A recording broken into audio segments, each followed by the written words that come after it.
Hello,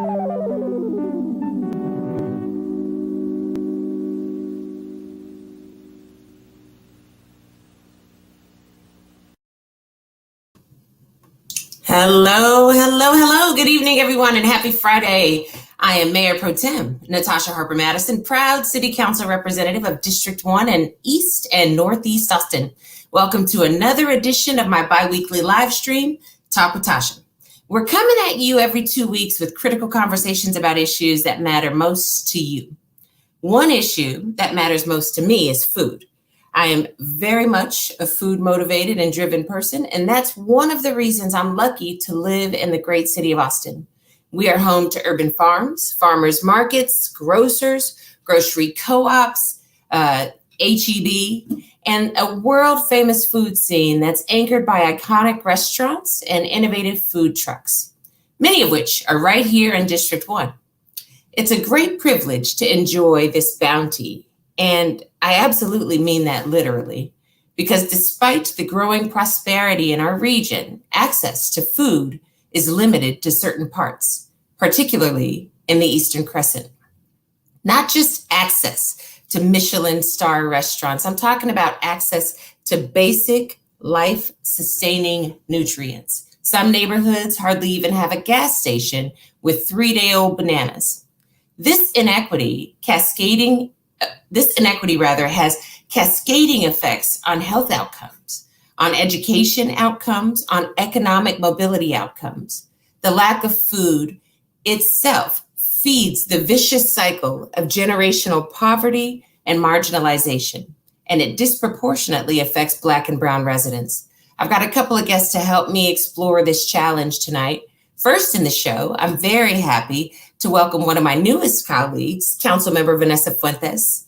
In the second segment, I have to dip out, but a special guest host will take over, and we'll talk to Seanna Marceaux from Meals on Wheels, Central Texas. So let's get this thing rolling. She was just sworn in to represent District 2 in South and Southeast Austin. We are going to be talking live with Councilmember Vanessa Fuentes. Hi there. Hi, Mayor Pro Tem. How are you doing? I'm well. Thank you very much. I really appreciate that. And I really appreciate your support. Thanks for joining us. So this is a really good way to kick off the new year with a new colleague talking about, unfortunately, an old problem that I hope we can be, co-conspirators and finally trying to tackle. Councilmember Fuentes, you made it through the first regular council voting session the other day. So what'd you think? I survived.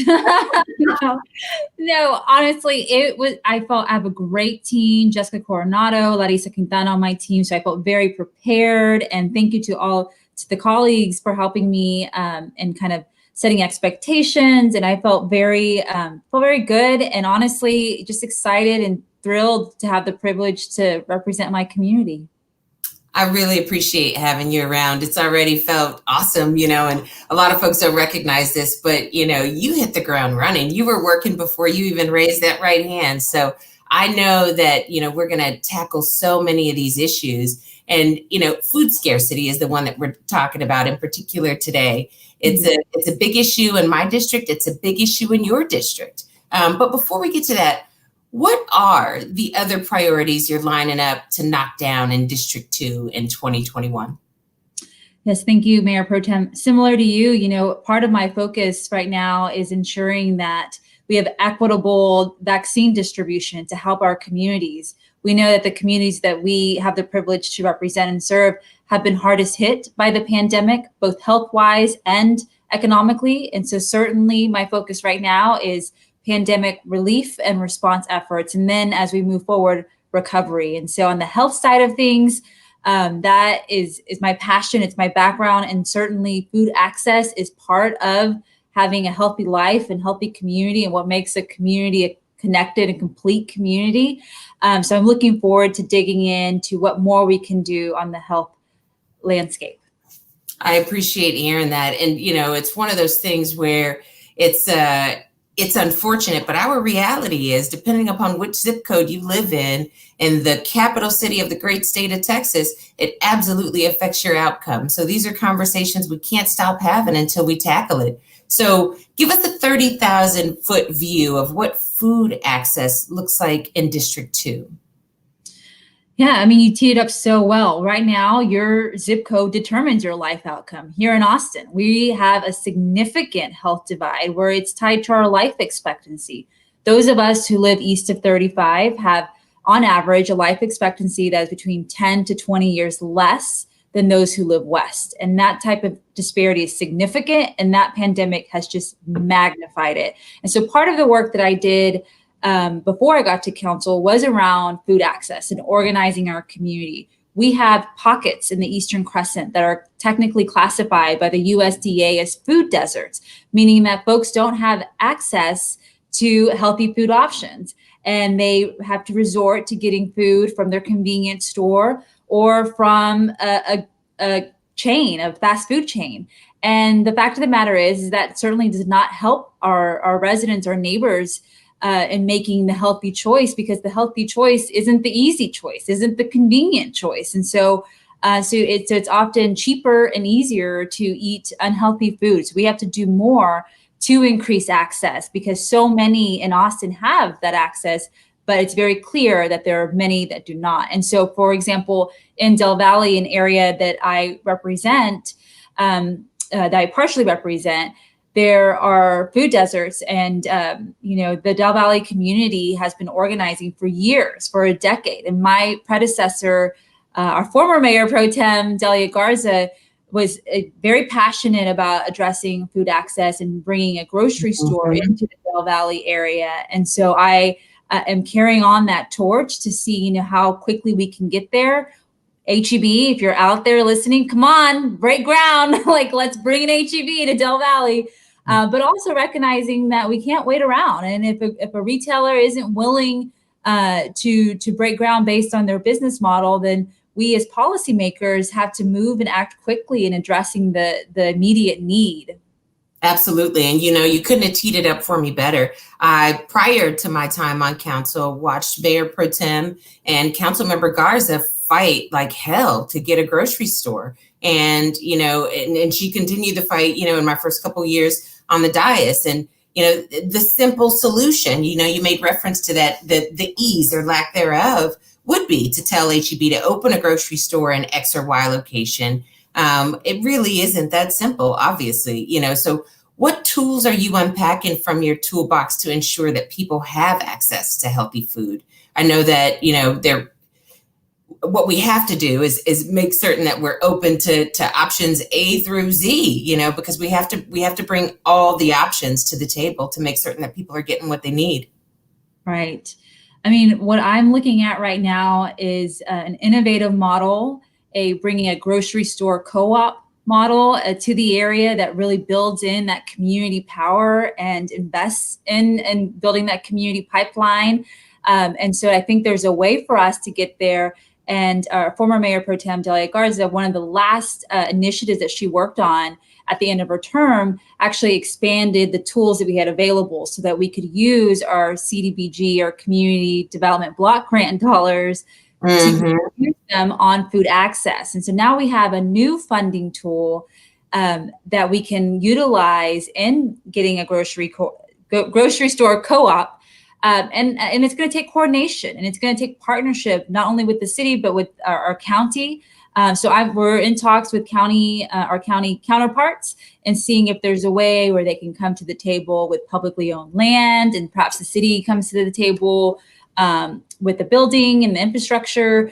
So that's one of the areas that we're looking forward. And certainly, Austin is a leader in many areas, and I hope and we'll be working fiercely to make sure that Austin can lead in this area as well. I really appreciate that. And, you teed it up for me in that the pandemic, it really has made food scarcity especially compelling, obvious. We've seen the long lines piling up at large distribution centers. And I really appreciate that you're thinking about those neighborhood level strategies. I look forward to, really digging into and discovering the opportunities for collaboration also with the D1 office, with our community stakeholders, because they are in fact neighbors, and with our community partners like Meals on Wheels, who we'll get to talk to here in a little bit, or the Central Texas Food Bank. One of the things that came to mind for me when you were talking about that, community level planning effort, I had an opportunity to talk to one of my constituents one time, and they brought to my attention that, there were some folks that were bringing CSAs to them. And they said, something along the lines of, but I don't know how to make that. They were talking about fresh produce. Somebody who was saying, I don't know what to do with a turnip. I don't know what to do with an eggplant. I don't know what to do with, and, those are some of the things that I'd really love to be able to dig into. How do we really bring more familiarity and comfort with food that we maybe aren't culturally accustomed to having, but then also make certain that as we are addressing food disparities, we really are, bringing our best cultural competence to the table and bringing what it is that people are familiar with and what it is that, that they prefer to eat, speaking of like that dignity and respect for people and their agency, I wonder what your thoughts are there. Yeah, I'm right there with you. When we talk about nutrition education, it has to be done in a way that's culturally inclusive and culturally competent, because, all of our different cultures have our favorite recipes. And, for me being a Latina, my gosh, it's a tortilla with every meal, right? So it's about having that education, that component, and it's not about trying to force anything upon anyone. It's really just showing and pointing out, like when you substitute, favorite foods for a healthier version, or eat in moderation, some of your guilty pleasures, that it goes a long way. But a lot of it is just having that time, that space, and a trusted organization, a trusted neighbor who's right there with you and helping educate. Because as you mentioned, not everyone has had access to that. And especially when you're trying to get by and you're struggling to make ends meet, your focus is just getting any food on the table. So being really cognizant of that as well. Absolutely. I can't wait to be able to really kick some butt this year. I know we're going to get so much done and really represent for our districts. District 2 Councilmember Vanessa Fuentes, thanks so much for joining us tonight. It has been an absolute pleasure to have you on. I look forward to doing it again later on in the year. And thank you for giving us a little bit of your Friday. We really appreciate it. Thanks so much, Mayor Pro Tem. Thank you. Have a good evening. All right, folks. It's time for a little bit of change in our usual pace here. I want to introduce one of the newest members of the District 1 team. I'm very pumped to have her on board. She's in charge of constituent services and outreach and, all things admin and scheduling. So, some of y'all reach out to me sometimes. How do I get on your calendar? Well, this lady right here is the way you do it. She's also active in the performing arts scene as a director of the Fat Bottom Cabaret, I am thrilled to be able to introduce the woman, the myth, the legend, Nikki McCullough. Hi. Hi. Thank you for joining. Hi, Mayor Pro Tem. Thank you. Good to see you. Thank you for taking the reins tonight. I'm super excited. I'm stoked. I'm ready to steer the wheel. I'm ready to go. I'm ready to have this conversation. I'm excited. Thank you. Fantastic. So I'm glad to have you here. I'm glad you're going to, be able to take these reins over. And I'm going to let you continue our conversation about food access in Austin. Everyone else will see you on the next episode, or I rather will see you on the next episode of Talk with Tasha. Like I always say, everybody stay safe, take care of yourselves, and where you're able to, have a little fun. We'll see y'all next time. Thank you again, Nikki. I appreciate you. Bye. I'll see you soon. Hi, everyone. Okay, so one group of folks that it is all too easy to overlook here in what people tend to think of as the young, hip city of Austin, Texas, is our seniors, and particularly those who are homebound. And thankfully, there are many, many people out there who don't forget them, including our friends at Meals on Wheels Central Texas. Now, it's an organization that hardly needs an introduction, honestly, but it's important to note that it's not just a TV dinner delivery operation. They provide shelf-stable meals, home repair services, grocery shopping assistance, and even respite care. But like everyone else, Meals on Wheels has had to make some adjustments during this pandemic. So joining us tonight to talk about the challenges they've faced and how they've solved them and so much more is Meals on Wheels Central Texas Vice President of Health, Nutrition, and Impact, Seanna Marceaux.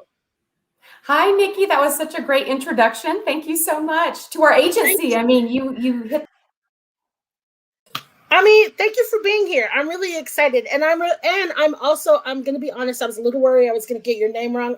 It's so beautiful, and I want to just read it as I say it, but I don't know. I had to get that out. I love your name, Seanna Marceaux. So, thank you for being here. Thank you for having me. It's an honor. So. Right out the gate, what big picture changes has Meals on Wheels seen since last March in terms of client needs? Absolutely. And before I answer that question, which I'm excited to, I just wanted to toss out an extra thank you to Mayor Pro Tem for bringing this important topic front and center as one of her episodes, because it's an incredible, important topic we need to discuss. We know that 1 in 4 adults in Travis County are food insecure, but when you take a look at that Travis County map, it's that Eastern Crescent that Ms. Fuentes was talking about, that Eastern Crescent where District 1 resides, where residents experience the greatest barriers to food access and therefore the greatest health disparities.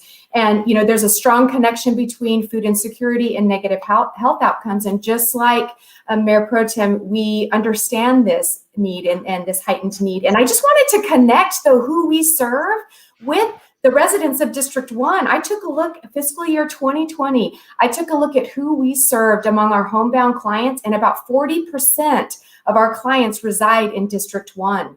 That's over 1,300 people in District 1 are our clients. And of those over 1,300, half of those are identified as food insecure.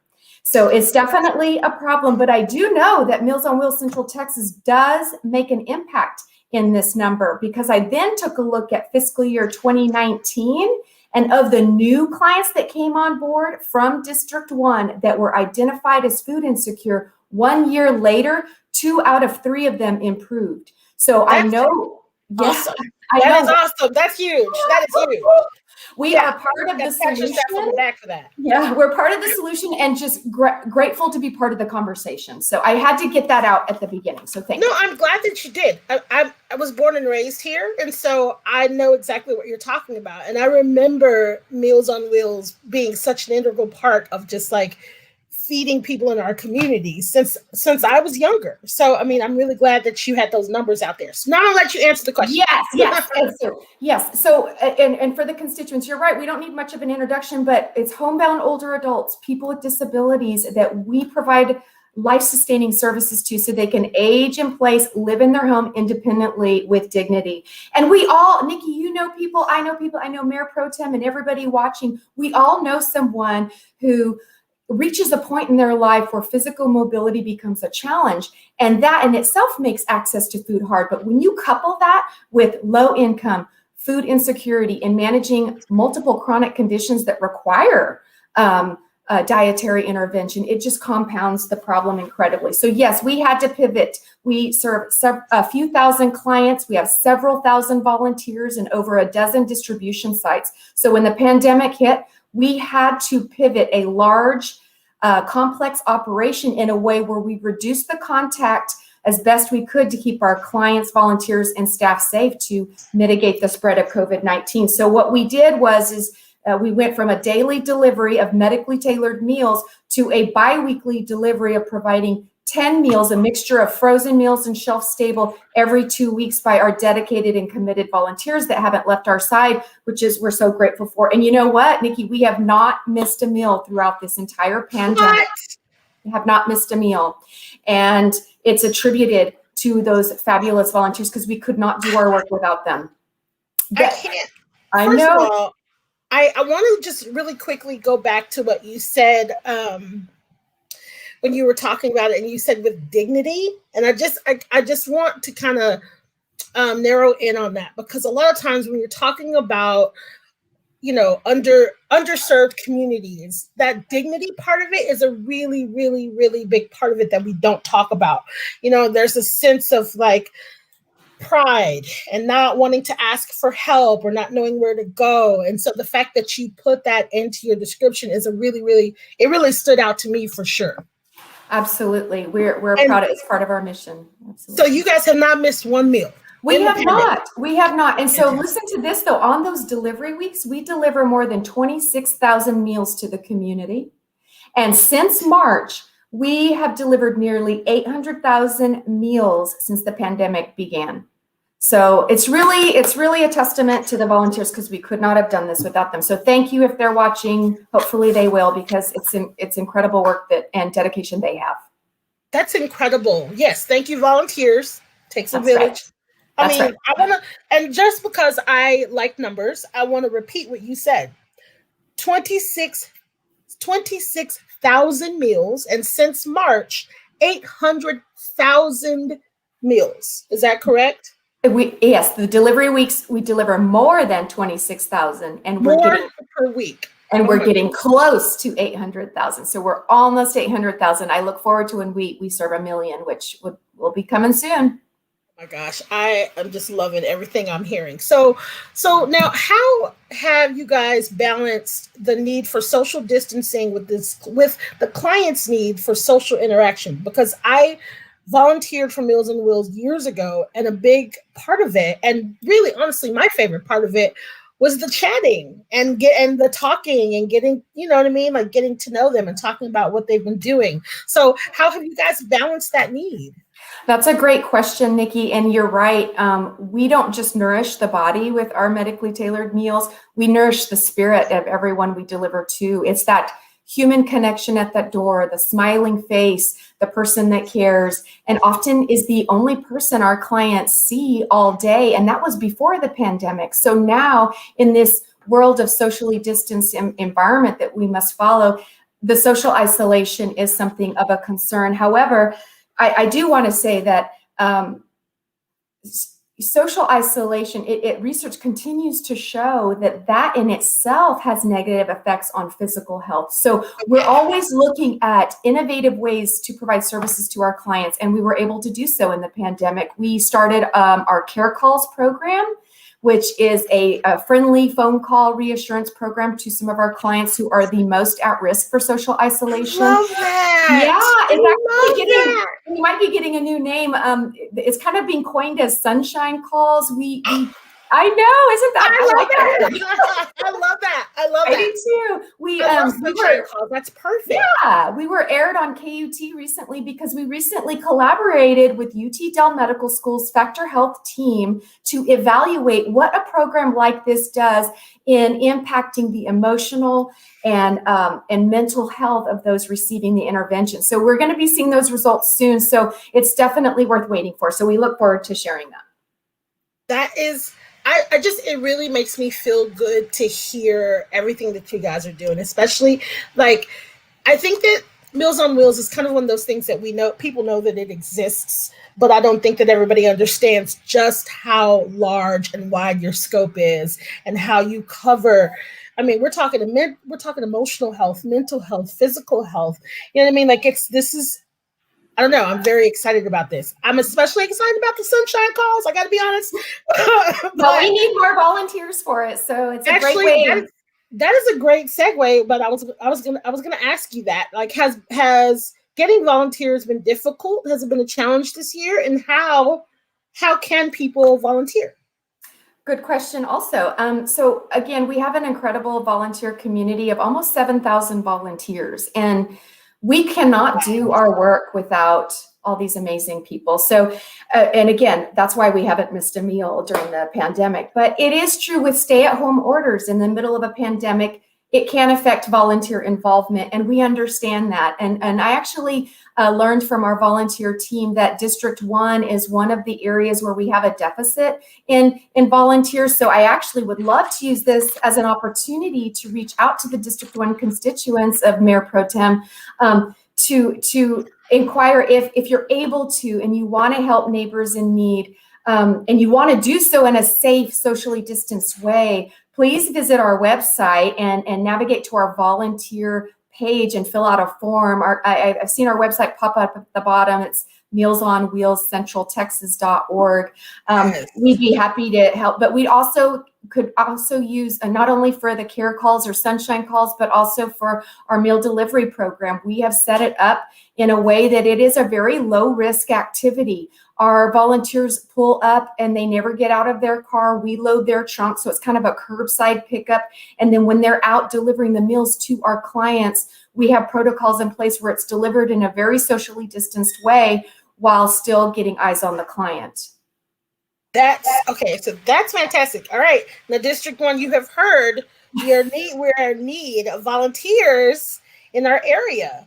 So you see right there, it's www.mealsonwheelscentraltexas.org. So if you're thinking about, looking for a way to help the community, that's a great way to help the community. So I have another question for you. So Caleb, who is our guru, our comms guru, mentioned something to me about in Corpus Christi, the Meals on Wheels partnered with the fire department to deliver vaccines or something like that. They were helping with the vaccines or something like that. Are there any opportunities to utilize Meals on Wheels as a delivery mechanism for vaccines or other important healthcare equipment like PPE, masks, or anything like that? Are there any opportunities or, Yeah. Another great question. We encourage all of our clients, volunteers, and staff to get registered to get vaccinated as soon as they can. We also understand that there's issues with limited access. And right now we are beginning conversations and we'll be working with our partners to ensure we get access availability to our clients most in need. And that would include PPE if that is something that our clients need as well. But the vaccinations are front and foremost on our minds. We are actually rolling out a kind of a vaccine education campaign, if you will, for our staff and for our clients. I believe there's some marketing flyer material that's being distributed at next week's delivery. So we're prioritizing clients and trying to work with our partners to see what we can do, because if they're homebound, we need to find a way to get the vaccines to them. And so if this becomes something that's like a viable solution, do you think that it's something that you guys could implement immediately? Let's just say that tomorrow they're like, you know what, we need extra volunteers to get this to underserved seniors. Is this something that you guys could just out of curiosity, that you could just jump on and start immediately? I tell you what, Nikki, the fact that we pivoted the way we did when COVID hit. That's why I ask. The colleagues that I work with are incredible, dedicated individuals. And the fact that we pivoted this large operation that quickly and didn't miss a meal and have been successful in keeping contact with our clients, our case managers are a part of that. I am confident that we would find a plan and be able to turn it around. We would just need to have those conversations, but that sounds like an amazing idea. That I love that. I'm incredibly impressed at how efficient and how you guys have just not missed a beat. And continue to serve the community. And just as a side note, if anybody out there, if you need any more information about the vaccine, I'd just like to remind people to go on the city's website. Get on the city's website if you have any questions about the vaccine, how to get it, where to get it, what to do about it. It's right there on the screen. Because I think that, sometimes people forget that we have that resource. So before we go, I always like to ask this of people because I think that it gives a personal touch to things. So Seanna, thinking about your work and everything that you're doing and what you're seeing, what would you impart on people as far as like need, what you guys are doing, what you want the public to know more than anything? What would you say? What do you want people to know the most about Meals on Wheels? That's a good question too. I think, again, we address the whole person. It's the mind, body, and the spirit. And we're always looking for volunteers to help us fulfill that mission. We are that generous, genuine, friendly face at the door, but we're also a therapeutic intervention, and we do create positive health outcomes. And so this is a very cost-effective approach to help provide these life-sustaining services in the home of people who need it. It saves taxpayer dollars, it improves quality of life, and it's a win-win across the board. So to me, this is the wave of the future. And yet we've been around for almost 50 years. And so it's just exciting because I feel like everybody with the high increase in older adult population that is at our doorstep, this is the answer, is getting these life-sustaining services in the home, getting healthcare to recognize it as such, and bringing in those funding dollars to help community-based organizations that have been doing this for half a century already. That's perfect. And I'm just going to reiterate, mind, body, and spirit. It's such a big deal. They're improving the quality of life. It's cost effective. Thank you so much for being here, Seanna. You have, first of all, you've given me so much information that I had no idea. And second of all, I'm really excited, and I hope that we get some volunteers from District 1. We'll remind you guys, go to the Meals on Wheels website in case you want to volunteer. Seanna, Marceaux, thank you so much for being here with us. I appreciate your time. Thank you so much. Such an honor. Thank you. So we are running out of time on this week's edition of Talk with Tasha. I want to thank everyone for joining us. And thanks to Mayor Pro Tem Harper-Madison for letting me take the steering wheel for a little bit. It's been said before that the COVID-19 pandemic has cast a harsh light on a lot of problems we've been turning a blind eye here in Austin. Turn a blind eye to here in Austin.